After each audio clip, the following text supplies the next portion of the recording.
Glória a Deus. Meus irmãos, por mais distante que sejam os lugares, por mais frio que seja, no meio das montanhas, onde você só vê lhama e deserto, o nome de Jesus está sendo pregado ali. Glória a Deus. E Deus, meus irmãos, eu não vou contar aqui porque tem muita coisa para contar, mas uma outra oportunidade eu gostaria de falar um pouco sobre a questão espiritual da Bolívia. Eu tive, meus irmãos, visitando o local onde está o altar de El Tio, né? O conhecido El Diablo, uma entidade espiritual que foi criada há pelo menos 2 séculos atrás pelos mineiros que escavavam as minas de Socavón, ali em Oruro. E a cidade de Oruro, meus irmãos, contém uma mina de quase 7 quilômetros abaixo da terra. E ali, durante quase 5 séculos, muitos homens se entregaram a sua vida por causa da riqueza. E lá dentro foi construído um altar, foi construído uma estátua de El Tio, El Diablo, que é, meus irmãos, uma entidade que tem origem também nas tradições incas. E, pela misericórdia de Deus, estive lá com o pastor Nilton, também missionário, e descemos até as minas de Socavón, que já estão desativadas, e mais de 30 metros de profundidade, só no comecinho dela, porque não é permitido andar pela mina. E por incrível que pareça, meus irmãos, a mina está desativada. Esta tradição tem 200 anos, mais ou menos, mas você chega lá, ainda está cheio de oferendas aos pés de El Tio. Meus irmãos, então é muito sério.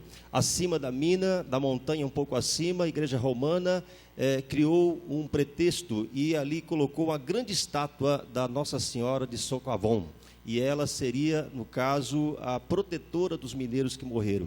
Meus irmãos, temos que orar pela Bolívia, temos que orar por Oruro, temos que orar por aquele povo, porque o nome de Jesus continua sendo pregado naquele lugar. E os desafios são muito grandes, meus irmãos, as barreiras são muito grandes, o inimigo, ele quer de todas as formas impedir que Jesus chegue ao ouvido dos bolivianos, mas o que eu tenho visto é que o Evangelho de Cristo é pregado, as barreiras são quebradas, os espíritos, aleluia, os homens são libertados dos espíritos malignos, as famílias estão sendo, meus irmãos, libertadas, Deus está fazendo restauração naquele lugar, e o nome de Jesus vai continuar crescendo naquele lugar, glória a Deus. E não é porque o pastor Pedro está lá, é porque Jesus, ele veio para salvar as nações, e ele veio usar eu e você, cada um de nós, para fazer esta obra. Quantos creem assim, amém? Glória a Deus. Então continue orando por Bolívia. Vamos, meus irmãos, apresentar nesta noite os nossos irmãos convidados, os nossos irmãos que estão aqui nos prestigiando com a sua visita, a irmã Rose, a irmã Leidiane, o Rafael, deve ser Bússia, a irmã Neuza, a Denilton e Danilton, da Igreja Voz da Assembleia. Quantos esses irmãos que foram falar do nome, quando eles estão? Estão aqui na frente, Deus abençoe.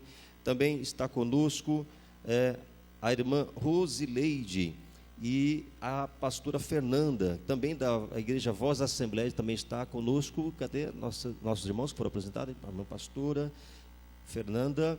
Também, meus irmãos, está conosco o irmão Franklin e sua esposa Camila. Onde está o irmão Franklin? Ele está lá atrás, Deus abençoe. Também, meus irmãos, o Alexandre Vieira e a esposa Adriana, da Igreja Apostólica Filho do Rei. Onde estão esses irmãos?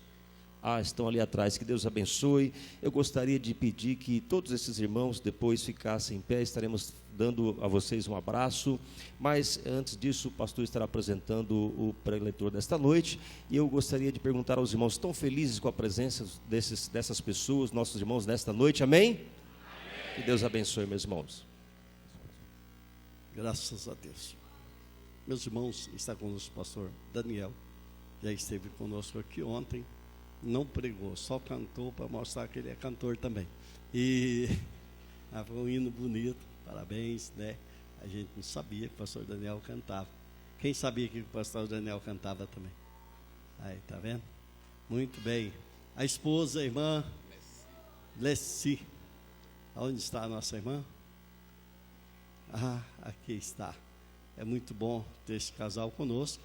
Para nós é uma alegria. O pastor Daniel já estive ali na cidade de Satuba e foi uma alegria estar ali com o senhor, com a igreja, e para nós é um prazer ter o senhor conosco aqui. Os irmãos estão felizes, quer receber como bem-vindos? Amém. Graças a Deus. Meus irmãos, nós louvamos a Deus, já ouvimos aqui a apresentação, mas eu queria perguntar, talvez alguém passou aí pela recepção e passou desapercebido e não foi anotado o seu nome. Se tiver alguém nos visitando aqui pela primeira vez hoje, dê um sinal com sua mão, nós queremos lhe conhecer. Tem alguém que está conosco, não foi citado o seu nome? Muito bem, todos foram citados o nome, graças a Deus por isso. Nós louvamos a Deus, já ouvimos aqui um relato, né, sobre a Bolívia, e já foi falado alguma coisa sobre alguns países, mas eu acho que dentre todas essas bandeiras aqui, se perguntasse qual a bandeira aqui que era a mais preferida, seria aquela ali, ó, Coreia do Norte, do Nordeste, né? O pessoal ia querer essa bandeira aí, Coreia do Nordeste. Muito bem, meus irmãos, aqui está a bandeira da Bolívia, ali está a nossa bandeira do nosso município de São Bernardo do Campo, está a bandeira do nosso estado, São Paulo, e a do nosso Brasil. E também a bandeira das Assembleias de Deus. Mas aqui está a da Bolívia e aqui está a do Peru, né? E eu sou peruano, porque tenho cidadania peruana, mas sou brasileiro, mas sou de coração peruano. E creio que aqui nós temos muitos irmãos que já estiveram no campo missionário. Eu gostaria de pedir a todos aqueles que já estiveram no campo missionário, fiquem em pé, por favor. Talvez todos aqueles que já estiveram no campo missionário. Aí está ali o pastor Edivan, que esteve no campo missionário. Bolívia também, né? Muito bem. Pastor Ricardo, ninguém consegue ver ele, né? Porque, mas muito bem. Talvez o pastor Ricardo, pastor Abraão, né? E está ali as nossas irmãs, que também é esposa do pastor Antônio. Cadê o pastor Antônio? Antônio Pino. O senhor está com medo de quê? O senhor está querendo voltar para o Brasil, mas pode ficar em pé aí. Aí, muito bem, a esposa. Viu? A esposa levantou e, aleluia. Deus abençoe. Irmã Zélia, sim, eu já disse aqui. Está aqui, está preocupada, hein, irmã Zélia? E aí, irmã Zélia? Se não apresentar a irmã Zélia, Deus abençoe o pastor Antônio. E a todos os demais que já estiveram, mesmo aqui no Brasil, alguém que já esteve no campo missionário aqui no Brasil, eu acho que o pastor Olivante teve, né? Ele não levantou, irmão, porque lá em Minas Gerais é tão bom que a pessoa não se sente no campo missionário. Deus abençoe, muito obrigado. Deus abençoe, muito obrigado. Muito obrigado aos nossos irmãos. E nós sabemos, irmãos, que missão é uma chama que arde no coração. É coisa inexplicável. Missão não tem explicação. Pensa a pessoa deixar a família, a nação, os costumes, tudo para trás, ir para um lugar totalmente diferente, sem talvez respaldo financeiro, mas com a fé, sabendo que Jesus Cristo é. Quando eu fui para o campo missionário, passei pelo crivo missionário, fui apoiado pelo Ministério do Belém. Quando eu estava aqui no Brasil, já recebia o meu pãozinho do altar do Belém, e quando fui para lá, continuei recebendo. Então, tínhamos todo o respaldo do Belém, graças a Deus, a nossa Secretaria de Missão, do nosso ministério, leva muito a sério quando se envia uma família para o campo missionário, dá tudo a cobertura que se faz necessária. Então nós louvamos a Deus por isso. Mas dentre estes, tem muitos que sentiram a chamada de Deus. Eu costumo dizer, pastor Antônio Pedro, que o que mais nós encontramos no campo missionário são pessoas despreparadas, quando se trata ministerialmente, teologicamente, dizendo, e por que isto? Aí fica uma interrogação, porque aqueles que são bem preparados, eles não querem ir. A pessoa ouve falar de missão, tudo, Mas não é que ele não quer, ele tem receio, porque ele começa a pensar em detalhes. Mas aquele que tem uma chamada de Deus e de repente vai, daqui a pouco ele já está lá no campo missionário. E às vezes sofre, mas faz aquilo que Deus lhe mandou fazer. Porque Deus não abandona ninguém. Eu falei aqui do ministério que dá todo o respaldo. Mas eu quero dizer a você que quem tem uma chamada missionária não precisa ter medo. Porque o dono da obra é o nosso Senhor e Salvador Jesus Cristo. Aleluia. E Ele não abandona ninguém. Existe uma coisa que já passou até ser muito falado dentro das nossas igrejas, que missão se faz indo, se faz orando e contribuindo.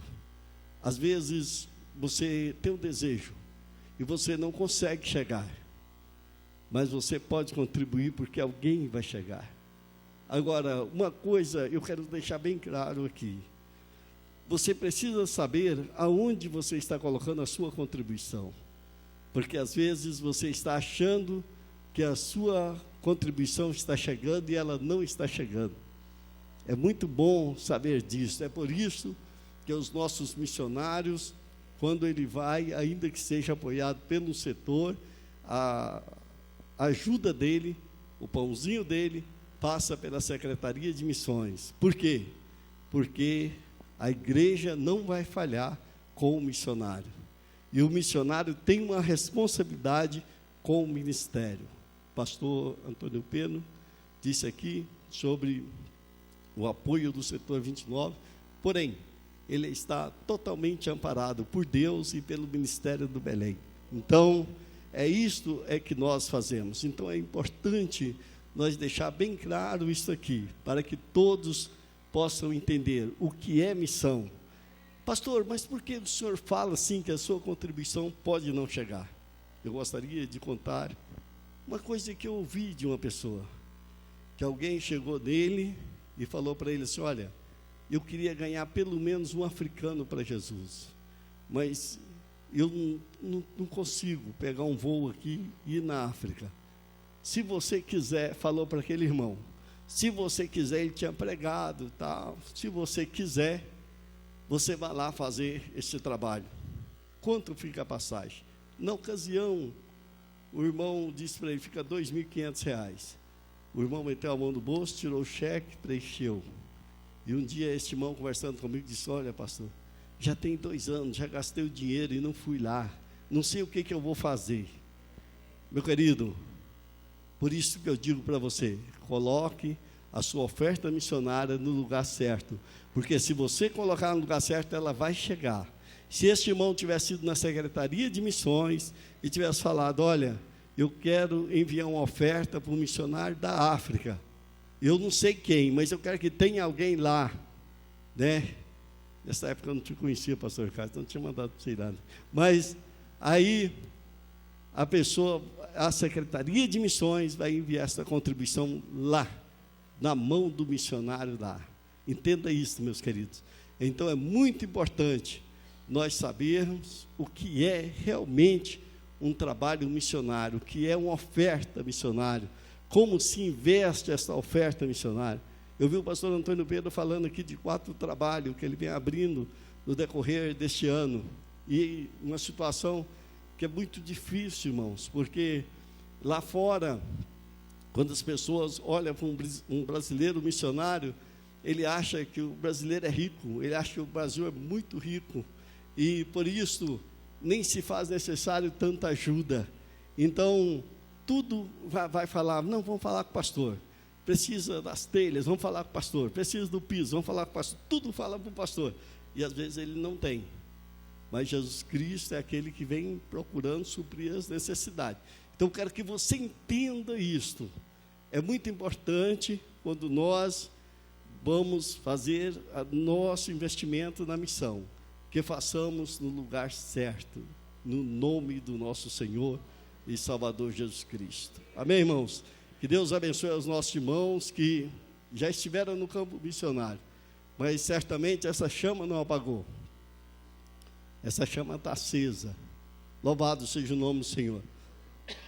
E que Deus possa acender essa chama em muitos corações de muitas pessoas que estão presentes aqui nessa noite, muitos jovens, muitos adolescentes que estão aqui nessa noite. Eu quero te dizer, se Jesus te chamar, diga sim. Diga, fala, Senhor, porque o seu servo ouve. Não importa qual país. Olha para um país deste e diga, olha, Jesus, eu quero ir trabalhar ali, ainda que seja na China. Jesus Cristo vai te abençoar ricamente. Amém, meus queridos? Que Deus em Cristo abençoe a todos. Meus irmãos, vamos colocar de pé, nós vamos